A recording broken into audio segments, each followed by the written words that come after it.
Hello everyone, welcome back to DK education academy. तो कैसे हो आप लोग? आई होप सभी बहुत अच्छे होंगे अपने अपने घरों में। मैं देव कुमार अपने तहे दिल से आपका स्वागत करता हूं आपके अपने चैनल डीके एजुकेशन एकेडमी में। तो बच्चों, आज हम करने वाले हैं solution of exercise 14.3 chapter 14 statistics class 9th mathematics.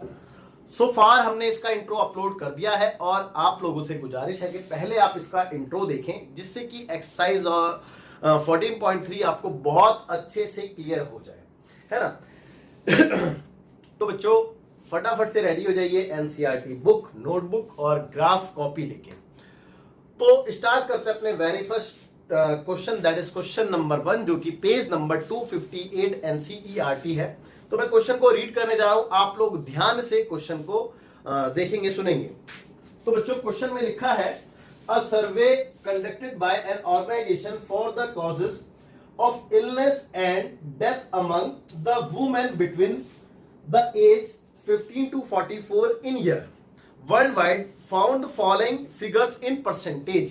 कहने का मतलब ये हुआ है कि एक ऑर्गेनाइजेशन के द्वारा एक सर्वे होता है। उस सर्वे में जो औरतें हैं, जो लेडीज हैं, उनकी इलनेस और डेथ के कारण का पता लगाया जाता है। और जिनका एज का ग्रुप जो लिया गया है वो 15 साल से 44 साल तक का लिया गया है। और उसके जो कुछ कारण हैं वो आप अपनी स्क्रीन पे देख सकते हैं। जैसा कि पहला नंबर 1 है रिप्रोडक्टिव हेल्थ कंडीशंस और न्यूरोफिजियोथेरेटिक कंडीशंस और इंजरीज, कार्डियोवास्कुलर कंडीशन और respiratory conditions and other causes, है ना। तो ये आपको कुछ डेटा यहां से ऑब्टेन हुआ है इस सर्वे से। तो आगे कहता है नंबर 1 में represent the information given above graphically. तो आपने इस इंफॉर्मेशन को ग्राफिकली रिप्रेजेंट करना है। तो सबसे पहले हम इसको ग्राफिकली रिप्रेजेंट कर देते हैं और उसके आगे की बात हम बाद में करेंगे। तो बच्चों, आप फटाफट से रेडी हो जाइए। जैसे जैसे मैं आपको कराता जाता हूं, आप लोग ध्यान से देखेंगे। और हाँ, एक बात और मेरे को आपसे कहनी थी, वो ये है कि बेटा, अगर आपको सिंपल डेटा दे रखा है, आप जानते हैं कि अगर किसी क्वेश्चन में आपको सिंपल डेटा गिवन हो तो सिंपल डेटा को रिप्रेजेंट करने का जो तरीका होता है बेटा, वो सबसे बेस्ट तरीका जो होता है वो क्या होता है बच्चे? बार ग्राफ। तो हम इस डेटा को भी रिप्रेजेंट करने वाले हैं बार ग्राफ पे। तो आप लोग ध्यान से देखें बेटा, बस इतना ही कहूंगा, ध्यान से देखें। तो देखिए, एक कार्टेशियन प्लेन बना लेते हैं। तो ये आपका कार्टेशियन प्लेन है जिसमें ये एक्स एक्सिस, ये वाई एक्सिस और x dash and y dash, okay, 0। अब देखिए, आप भी जानते हैं जो कॉजेज हैं यानी कि कारण, वो यहां पे आते हैं और जो उसकी रेट है वो यहां पे, यानी कि एक्सिस पे हमने कारण लेने हैं और वाई एक्सिस पे हमने उसका फ्रीक्वेंसी लेने हैं, कहने का मतलब। ओके, तो नंबर 1 जो है रिप्रोडक्टिव हेल्थ कंडीशंस, वो है 31.8। अब मैंने ऑब्जर्व किया कि मेरा जो डेटा है वो 31.8 है। अब 31.8 का मतलब क्या है बेटा? 31.8 का मतलब ये है कि ये जो फ्रीक्वेंसी है वो मैक्सिमम 31.8 तक जा रही है, क्योंकि उससे बड़ी कोई फिगर दिख नहीं रही है क्वेश्चन में। ओके, तो मेरे को 31.8 तक जाना है, यानी कि मेरे को लगता है कि मेरे को 5-5 का गैप लेना चाहिए एटलीस्ट। तो 5, 10, 15, 20, 25, 30 और लास्ट वन इज 35 तक कंप्लीट हो जाएगा, है ना। ओके, अच्छा, अब देखिए नेक्स्ट। तो जो पहला था बेटा वो था रिप्रोडक्टिव हेल्थ कंडीशंस, वो था 31.8। तो देखिए 31.8 हमने लेना है, 31.8 अप्रोक्सीमेटली यहाँ पे होगा, जाहिर सी बात है भाई, 30 यहाँ पे और 35 यहाँ पे है, तो बीच में 32.5 रहा होगा। तो 31.8 उससे थोड़ा सा नीचे हम कह सकते हैं, यानी कि यहाँ पे। ओके, तो मैं एक यहाँ पे बार बना देता हूं। तो बच्चों देखो, एक बात मैं ये कहना चाहता हूं आपसे कि ये जो आप देख रहे हैं आपके सामने जो मैं बार ग्राफ बना रहा हूं, ये क्या है बेटा? एक रफ वर्क है। आप इसको फेयर ग्राफ पेपर पे करोगे तो एक्यूरेसी आपको मिलेगी, ग्राफ पेपर पे ही एक्यूरेसी मिलेगी, ठीक है। तो यहाँ पे थोड़ा सा ऊपर नीचे हो सकता है, ठीक है। उस चीज को आप प्लीज समझने की कोशिश करना। ये आपको 31.8% गिवन था। ओके, अच्छा, नेक्स्ट है बेटा न्यूरोफिजिक थेरेटिक कंडीशंस, ये है 25.4, 25.4। तो 25.4 25.4, तो 25 तो यही है, तो बेटा इससे ऊपर थोड़ा सा होगा 0.4, तो ये एक बार बना दिया हमने 25.4 का।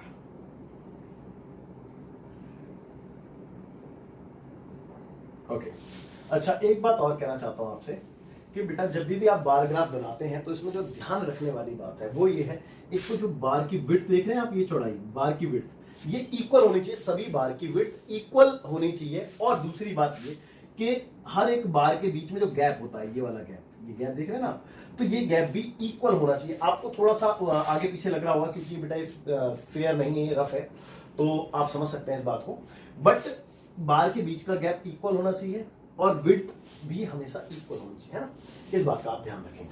ओके, तो थर्ड कारण, थर्ड जो रीजन था वो था इंजरीज, जो कि 12.4 था, तो 12.4 यानी कि अप्रोक्सीमेटली इसके सेंटर पे ही आने वाला है, ठीक है, तो 12.4 ये आपने ले लिया 12.4। अच्छा, मैं मार्कर बदल लेता हूँ बीच बीच में जिससे कि आपको थोड़ा सा क्लियरली दिखे। ये आपका नेक्स्ट बार हो गया 12.4 का। ओके अच्छा, चौथा कारण देखते हैं बेटा, फोर्थ कारण क्या है। तो फोर्थ जो कारण है वो है कार्डियोवैस्कुलर कंडीशन, वो है 4.3। तो कार्डियोवैस्कुलर कंडीशन है 4.3, तो 4 तो देखो यहां पे ही होगा इसके नियरली, है ना, ये आपका आ गया 4.3, इतने परसेंट है ना। ओके नेक्स्ट है बेटा, इसके बाद नंबर 5 रेस्पिरेटरी कंडीशन जो कि 4.1। तो 4.1 इससे हल्का सा नीचे रहा होगा, जाहिर सी बात है, आप देख सकते हैं, तो ये आपका 4.1। Okay, last one is others में है, अदर कॉजेज जो है वो 22% है, 22%। तो 22% आप देखेंगे 20, 21, 22 यानी कि यहाँ पे है। देखो बेटा, मैं फिर कह रहा हूं कि ये रफ है, एग्जैक्ट नहीं है, तो अगर थोड़ी सी मेरे से भूल हो जाए तो प्लीज आप उसको इग्नोर करें। तो अदर्स में 22% हो गया। ओके, तो आई एम श्योर कि आपको इसमें कोई डाउट नहीं रहा होगा। अच्छा, आप देख रहे हैं इतना एक्स्ट्रा हो गया, तो आप इसको इतना बड़ा ना लें, है ना, इसकी कोई जरूरत नहीं है, तो आप इसका थोड़ा सा छोटा कर सकते हैं, ये एक्स एक्सिस यहाँ पर। तो उम्मीद करता हूं आपको बार ग्राफ बहुत अच्छे समझ में आया होगा। देखो, मैंने वाई एक्सिस पे क्या लिया बेटा, फ्रीक्वेंसी लिए, और कॉजेज जो है वो मैंने एक्स एक्सिस पे लिए। तो आई एम श्योर कि आपको यहां तक तो कोई डाउट नहीं रहा होगा। आप फटाफट से इतना वीडियो पॉज करके नोट कीजिए, फिर देखते हैं इसके जो। तो बच्चों, इसमें हमने इसका पहला पार्ट तो कर लिया है जिसमें हमने एक बार ग्राफ बनाया है, और जो इसका स्केल लिया है बेटा वो मैं बताना भूल गया था आपको, एक यूनिट पे हमने 5% लिया है, जैसे कि आप बार ग्राफ में देख भी सकते हैं। अब इसके हम दूसरे और तीसरे पार्ट की बात करते हैं कि इसमें क्या बोला गया है। तो इसके दूसरे पार्ट में बोला था बेटा कि which condition is the major cause of women's ill health and death world wide. तो आपसे ये बोला गया था कि कौन सी कंडीशन है जिससे सबसे ज्यादा क्या कहते हैं, वर्ल्ड वाइड जो है सबसे ज्यादा जो वुमेन्स हैं वो बीमार या फिर उनकी मृत्यु हुई है। तो बेटा आप यहाँ पे देख सकते हैं अपने बार ग्राफ में, अपनी टेबल में भी देख सकते हैं कि सबसे लंबा बार जो है वो है रिप्रोडक्टिव हेल्थ कंडीशंस के लेके ना। तो इसका आंसर क्या होना चाहिए बेटा, तो इसका आंसर होना चाहिए है the major cause of women's ill health and death world wide is reproductive health conditions, that is 31.8%, है ना। आई एम श्योर आपको ये बात समझ में आई होगी। अब इसके तीसरे पार्ट की बात करते हैं। तो तीसरे पार्ट में लिखा था, try to find out with the help of your teacher any 2 factors which play a major role in the cause second above being major cause. यानी कि कहने का मतलब ये है कि आपने देखा कि यहाँ पे जो रिप्रोडक्टिव हेल्थ कंडीशंस है वो 31.8 है, 8% है। तो इसके दो क्या कारण हो सकते हैं कि जो कि महिलाएं जो है वो सबसे ज्यादा ग्रस्त है इस रिप्रोडक्टिव हेल्थ एंड कंडीशन से। तो इसका बेटा आंसर क्या होना चाहिए, इसका आंसर होना चाहिए improper guidance, lack of medical facilities and carelessness. यानी कि जो वुमेन्स हैं उनको प्रॉपर गाइडेंस नहीं मिलती है वहां, और मेडिकल फैसिलिटी अवेलेबल नहीं होती है, या फिर वो केयरलेस, यानी कि कहने का मतलब ये है कि ध्यान केयरलेस मेरे जहन में नहीं आ रहा है इसका एग्जैक्ट हिंदी मीनिंग, तो वैसे आप समझदार हो, केयरलेस का मतलब समझते हैं।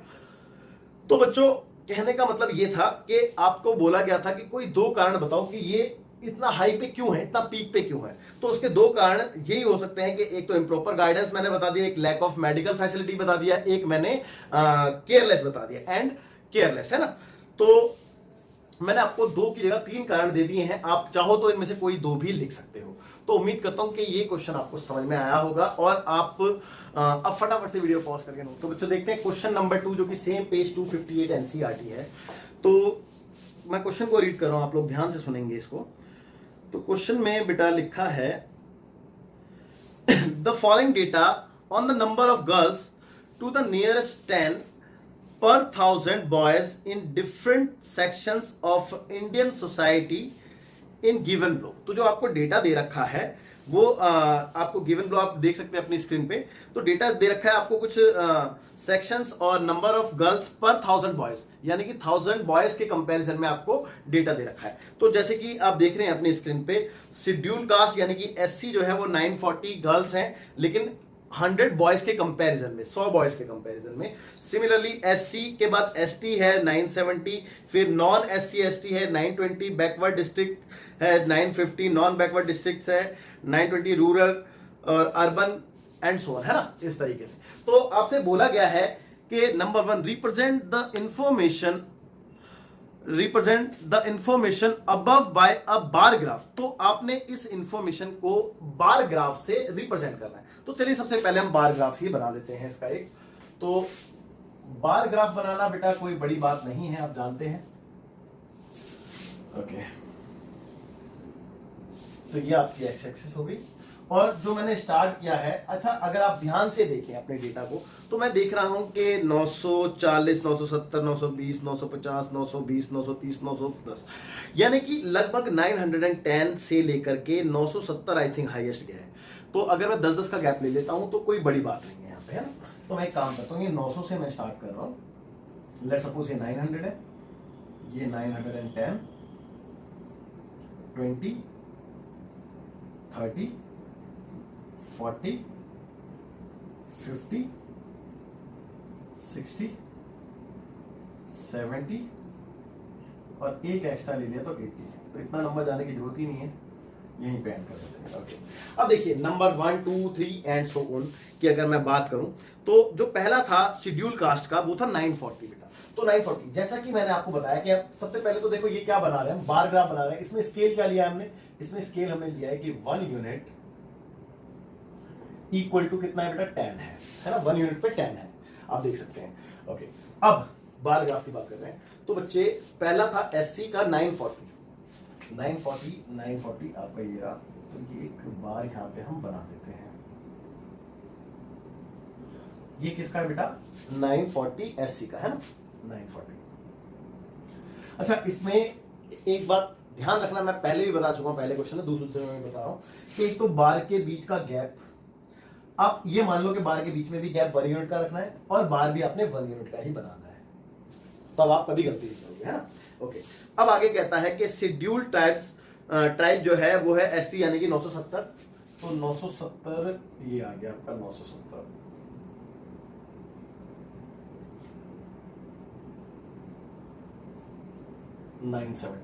तो बच्चों फिर मैं एक बात कहना चाहता हूं कि मैं ये रफ बना रहा हूं, फेयर नहीं है, तो हो सकता है मेरा 19-20 ऊपर नीचे हो जाए, तो उससे आपको दिक्कत नहीं होनी चाहिए। नॉन एससी एसटी है आपका 920, तो 920 आपका ये आ गया है यहाँ पे।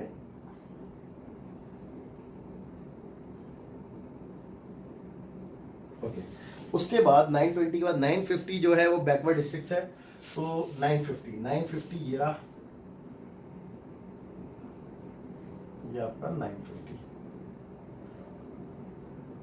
ओके, अच्छा 950 के बाद आपसे 920 नॉन बैकवर्ड डिस्ट्रिक्ट है, 920 यानी कि 920 फिर से ये रहा, नॉन बैकवर्ड डिस्ट्रिक्ट है 920। ओके, और उसके बाद है बेटा 930 रूरल। तो रूरल है आपका 930 यानी कि 930 ये आपका आ गया। ओके, इसके बाद 930 का अर्बन है 910। तो सबसे छोटा अर्बन 910। ओके, तो फाइनली इतना तो समझ में आता है कि जो बार ग्राफ हमने बनाया है वो आपको बहुत अच्छे से समझ में आया होगा। तो बार ग्राफ पे हमने यहाँ पे जो लिया है वो क्या है बेटा, सेक्शंस, और यहाँ पे जो हमने लिया है वो है नंबर ऑफ गर्ल्स पर 1000 ऑफ बॉयज, है ना। तो ओके, यहाँ तक भी आपको कोई डाउट नहीं रहा होगा। अब मैं इसका सेकंड पार्ट पढ़ता हूँ। तो सेकंड पार्ट में लिखा था कि in the classroom comma discuss what conditions conclusions can be arrive from the bar graph. तो बेटा अगर आप कंक्लूजन की बात करें तो इस ग्राफ को देख के आप बहुत सारे कंक्लूजन निकाल सकते हैं, लेकिन मैं आपसे दो कंक्लूजन की बात कर सकता हूं, जैसा कि यहां पे बोला भी था। तो आपने जो कंक्लूजन बताना है वो मैं बता देता हूं आपको। नंबर 1 जैसे कि मैं बात करूं तो मैक्सिमम नंबर ऑफ गर्ल्स पर 1000 बॉयज इज इन एसटी। तो आप देख सकते हैं कि नंबर ऑफ बॉयज के कंपैरिजन में जो सबसे ज्यादा गर्ल्स हैं वो किसमें बेटा, एसटी में है। आई एम श्योर आपको बात समझ में आ गई होगी। और सेकंड क्या हो सकता है, इसका उल्टा हो सकता है, जो नंबर ऑफ गर्ल्स सबसे कम है वो किसमें, अर्बन में है ना। तो सेकंड के लिए क्या लिखेंगे, मिनिमम नंबर ऑफ गर्ल्स पर 1000 of boys is in urban, है ना। तो आई एम श्योर आपको यहां तक भी कोई डाउट नहीं रहा होगा और आपको अच्छे समझ में आया होगा। फटाफट से वीडियो पॉज करके नोट कीजिए। तो बच्चों देखते हैं क्वेश्चन नंबर 3 जो कि पेज नंबर 259 एनसीईआरटी है। तो क्वेश्चन में क्या लिखा है, मैं एक बार क्वेश्चन पढ़ देता हूं। कहता है कि given below are the seats won by different political parties in the polling outcomes of a state assembly elections। तो बेटा जो इलेक्शंस में जो डिफरेंट पार्टीज ने सीट्स जीती हैं उसका रिजल्ट आपको दे रखा है यहाँ पे, और कहता है कि ड्रॉ अ बार ग्राफ, और आपने इस डेटा का एक बार ग्राफ ड्रॉ करना है। रिप्रेजेंट द पोलिंग रिजल्ट्स, और दूसरा है विच political party won the maximum number of seats. तो पहले हम इसका बार ग्राफ बना लेते हैं और सेकंड पार्ट की बात हम बाद में करेंगे। तो देखो पहले बार ग्राफ की अगर मैं बात करूं तो वही जैसे हमने करते हुए आए हैं वैसे ही करना है हमें। तो सबसे पहले हम एक्स एक्सिस और वाई एक्सिस को ड्रॉ कर लेते हैं, ठीक है। तो ये आपकी एक्स एक्सिस और वाई एक्सिस हो गई, हाँ ओके। तो फाइनली अगर मैं इसकी बात करूं नंबर ऑफ सीट्स की, तो एज वी ऑब्जर्व के जो मैक्सिमम नंबर ऑफ सीट्स हैं वो 75 है और जो मिनिमम नंबर ऑफ सीट्स हैं वो 10 है। तो मुझे ऐसा लगता है कि यहाँ पे हम 10-10 का गैप ले सकते हैं, है ना। 10-10 का गैप अगर हम लेते हैं तो कोई दिक्कत कोई परेशानी नहीं होगी। तो एक काम करते हैं, यहाँ पे 10 का गैप लेना है तो 0, 10, 20, 30, 40, 50, 60, 60 के बाद 70, देन 80 और 90 तक चल जाते हैं, ओके। अब इसके बाद जो आपकी पॉलिटिकल पार्टीज हैं उसको हम यहाँ पे एक्स एक्सिस पे लेंगे। तो देखिए पॉलिटिकल पार्टी ए ने कितनी सीट जीती है बेटा, 75 सीट्स। तो 75 आप देख सकते हैं 80 और 70 के बीच में आने वाला है। तो ये आपका आ गया 75% नहीं है, 75 सीट्स है। नंबर ऑफ सीट्स लिखा हूं मैं इसके ऊपर ना, ओके। अब इसके बाद कहता है कि बी पार्टी ने 55 सीट्स ली है बेटा, 55। तो 55 आपका यहाँ पे आएगा। और जैसा कि मैं बता चुका हूं कि विड्थ, जो बार की विड्थ है वो इक्वल होनी चाहिए और गैप भी इक्वल होना चाहिए, ठीक है ना। इस बात का ध्यान रखें। सी जो पार्टी है उसने 37 सीट्स वॉन की है, 37। तो 37 आप जानते हैं कि यहाँ पे होना चाहिए, है। तो वैसे भी ये अप्रॉक्स है, एग्जैक्ट नहीं है क्योंकि बार ग्राफ नहीं है ना। तो ये 37, आई थिंक यहाँ पे 55 था, ओके 37। उसका डी जो पार्टी है उसने 29 सीट्स जीती, 29 इससे नीचे होगा। तो 29 अप्रॉक्स मैं कह रहा हूँ क्योंकि मैं एग्जैक्ट नहीं ले पा रहा हूँ, है ना। तो ये 29 सीट्स हो गई, ओके। उसके बाद ई जो पार्टी उसने 10 सीट्स जीती है। तो 10 सीट्स यानी कि यहाँ पे आपका आ गया 10 सीट्स, ओके। इसके बाद एफ भी है ना पार्टी, हाँ जी, 37 सीट्स एफ के पास गई हैं। तो 37 भैया यहीं पे ले लें, इसके ये थोड़ा ये 37,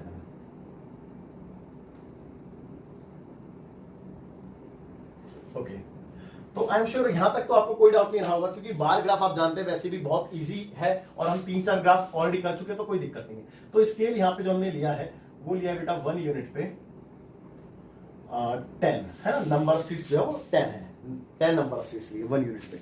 ओके, इसके बाद पॉलिटिकल पार्टीज आपकी यहाँ पे आ गई और ये क्या बन गया आपका एक बार ग्राफ बन गया।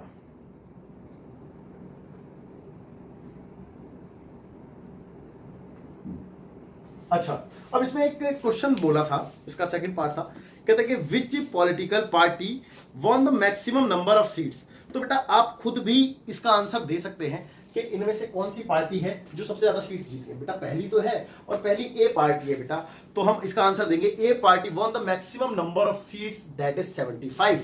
तो आई एम श्योर आपको ये बात भी अच्छे से क्लियर हो गई होगी। आप फटाफट सी वीडियो पॉज करके नोट कीजिए, फिर देखते हैं। तो बच्चों देखते हैं क्वेश्चन नंबर 4 जो कि पेज नंबर 259 एनसीईआरटी है।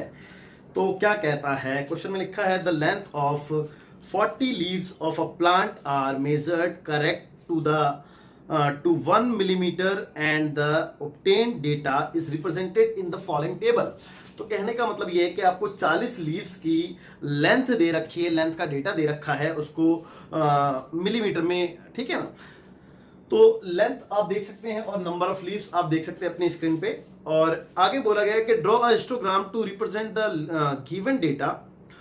ओके, तो आपने एक हिस्टोग्राम को ड्रॉ करना है इस डेटा को रिप्रेजेंट करने के लिए। अच्छा, मैं एक चीज बताना चाहता हूं, आप जैसे कि यहाँ पे देख सकते हैं, जैसे कि हम क्लास इंटरवल जनरली देखते हैं, क्या देखते हैं हम 0 to 10, 10 to 20, 20 to 30 and so on. तो हम देखते हैं कि ये वाली जो वैल्यू होती है ये सेम होती है, देखो 10, 10, 20, 20, 30, 30 एंड सो ऑन। तो यहाँ पे मैंने ऑब्जर्व किया 126 और 127 यानी कि सेम नहीं है। तो जब ये सेम नहीं होती तो इन दैट केस ये जो आपके सामने डेटा है, इस डेटा को हम क्या कहते हैं बेटा, इन दैट केस ये डेटा कहलाता है हमारा cumulative frequency, sorry cumulative frequency कह रहा हूं, इंक्लूसिव क्लास इंटरवल, ठीक है। तो ये क्या कहलाता है, इंक्लूसिव सीरीज। ये इंक्लूसिव सीरीज है, इसको हमने एक्सक्लूसिव सीरीज में, एक्सक्लूसिव डेटा में कन्वर्ट करना होता है।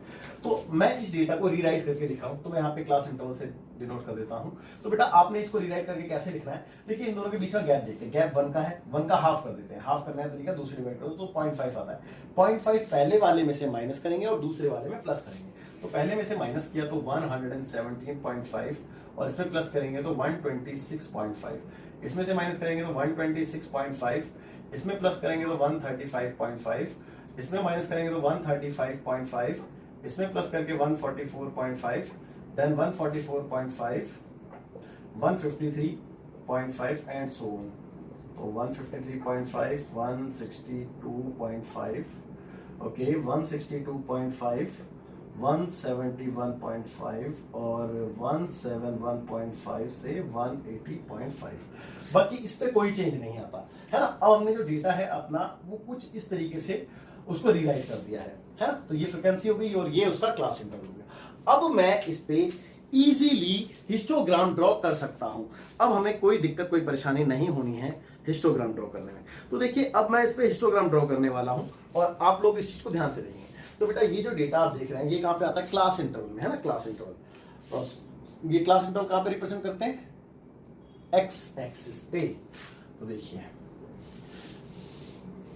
ये एक हिस्टोग्राम हम ड्रॉ कर रहे हैं और जिसमें से ये एक्स एक्सिस हो गई, ये आपकी वाई एक्सिस होगी, यहाँ पे फ्रीक्वेंसी आएगी यानी कि नंबर ऑफ लीव्स, और यहाँ पे आपका एक्चुअल डेटा आएगा यानी कि लेंथ इन mm, है ना। ओके, तो मैं मार्कर थोड़ा सा चेंज कर लेता हूँ। हाँ जी, तो देखिए पहला जो इंटरवल है वो है 117.5 से 126। अच्छा, दोनों में गैप कितने का चल रहा है, देखो गैप कितना चल रहा है, 126.5 में से 117.5 को सब्ट्रैक्ट करके देखते हैं तो 16 में से 7 गया तो 9, चेक कर लो 9 का गैप चल रहा है, 17 3 6 9, ठीक है, 9 का गैप चल रहा है। अच्छा, जो पहला गैप हमारा है वो 0, तो 0 से जो हमारा गैप जा रहा है वो सीधा 117 का जा रहा है। तो बेटा ये आ गया आपका 117.5 और 126.5। ओके, तो बेटा ये जो गैप आपने देखा, मैंने आपको बताया था कि इस गैप के लिए जब ये अनइक्वल गैप आ जाता है तो आपने किंक बनाना पड़ता है, इसको किंक कहते हैं ना। अगर आप ये नहीं बनाएंगे तो आपका क्वेश्चन गलत हो जाएगा। ओके, उसके बाद देखिए कितना था, 135 था। एक काम करता हूं मैं इसको है ना थोड़ा सा इस तरीके से लिखता हूं, 117.5, 126.5 और ये 135.5, देन उसके बाद 144.5, उसके बाद 153.5, आफ्टर दैट 162.5, 171.5, 171.5 और 180.5, ठीक है, एंड सो इस तरीके से आपका डेटा चल रहा है। तो अच्छा, अब देखते हैं 117 से 126 तक में कितना था बेटा नंबर ऑफ लीव्स, 3 थे। तो यहाँ पे मैं ये लीव्स लिख लेता हूँ। अब लीव्स मैंने देखे कि 12 तक है, मैक्सिमम 12 तक है, तो 2-2 का गैप हम ले सकते हैं यहाँ पे, है ना। तो चलिए 2, 4, 6, 8, 10, 12, 14, है ना। ओके, तो इसमें नंबर ऑफ लीव्स कितने थे, 3 थे। 3 बेटा 4 और 2 के बीच में आएगा।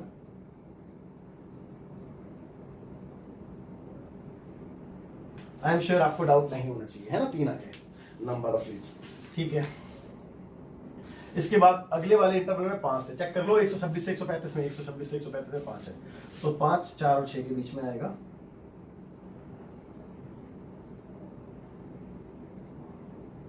बेटा एक बात याद रखना, हिस्टोग्राम में जो बार होते हैं उनके बीच में गैप नहीं होता है ना, और बार ग्राफ में गैप होता है बीच में। ओके, अब इसके बाद 9, तो 9 आपका 8 और 10 के बीच में आ जाएगा इस वाले डेटा पे। फिर आपका 12 है, तो 12, 10, सॉरी 10, ये आ गया 12। ओके, 12 के बाद 5, अच्छा ये लिख भी देता हूं मैं, ये 5 था, ये 9 था, ये 12 था, अब फिर से 5 है, 5 आपका ये आ गया। ओके, फिर 4, 4, 4, 4, 4 यहाँ पे आ जाएगा 4, 4 के बाद 2 है। ओके, तो 12, 5, 4, 2, तो बेटा हिस्टोग्राम तो हो गया कंप्लीट। और मेरे को लगता भी नहीं है कि आपको कोई डाउट भी होना चाहिए इसमें, क्योंकि बहुत ही सिंपल और बहुत ही इजी था, ठीक है। और ठीक है, तो ये बन गया आपका हिस्टोग्राम। तो अब आगे क्वेश्चन में रीड करने जा रहा हूं। क्वेश्चन में आगे क्या लिखा था, तो क्वेश्चन में बेटा आगे लिखा था कि विच नहीं, is there any other suitable graphical representation for the same data.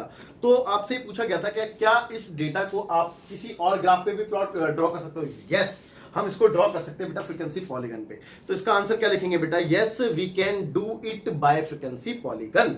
Okay, तो थर्ड पार्ट पढ़ते हैं बेटा। थर्ड पार्ट में लिखा है कि कहता है कि is it correct to conclude that the maximum number of leaves are 153 mm long, why. ठीक है, तो देखो इससे ये बात पता चलती है कि 145 टू 153 यहीं पे, तो मैक्सिमम नंबर ऑफ लीव्स जो है वो यहाँ पे है। तो बेटा एक बात आओ, इससे ये हम कंक्लूड कर सकते हैं, नहीं, नो, बिकॉज ऑफ यहाँ पे इंटरवल दे रखा है बेटा। इंटरवल में 145 से लेकर के 153 तक mm की लीव्स होंगी, तो ये जरूरी तो नहीं है कि 153 mm की ही लीव्स हो। तो इसका आंसर क्या आएगा बच्चों, नो। ठीक है, तो फटाफट से आप वीडियो पॉज करके नोट कीजिए, फिर देखते हैं क्वेश्चन नंबर 5, जो कि सेम पेज 259 एनसीईआरटी है। कहते हैं the following table gives the life times of 400 neon lamps. तो आपको लाइफ टाइम दे रखा है लैंप्स का। डेटा आपकी स्क्रीन पे आपको दिख ही रहा है कि 300, 400 और 400, 500 एंड सो ऑन, और नंबर ऑफ लैंप्स जो है 14, 56, 60 एटसेट्रा एटसेट्रा। ठीक है, तो अब बोला गया है कि represent the given information with the help of a histogram. तो इस इंफॉर्मेशन को आपने हिस्टोग्राम की हेल्प से रिप्रेजेंट करना है, और आगे जो सेकंड पार्ट है वो हम बाद में पढ़ेंगे। तो पहले फर्स्ट पार्ट का काम कर लेते हैं। तो अगर मैं यहाँ पे हिस्टोग्राम की बात करूं तो बहुत ही इजी हिस्टोग्राम है, कोई दिक्कत कोई परेशानी आपको नहीं होनी चाहिए।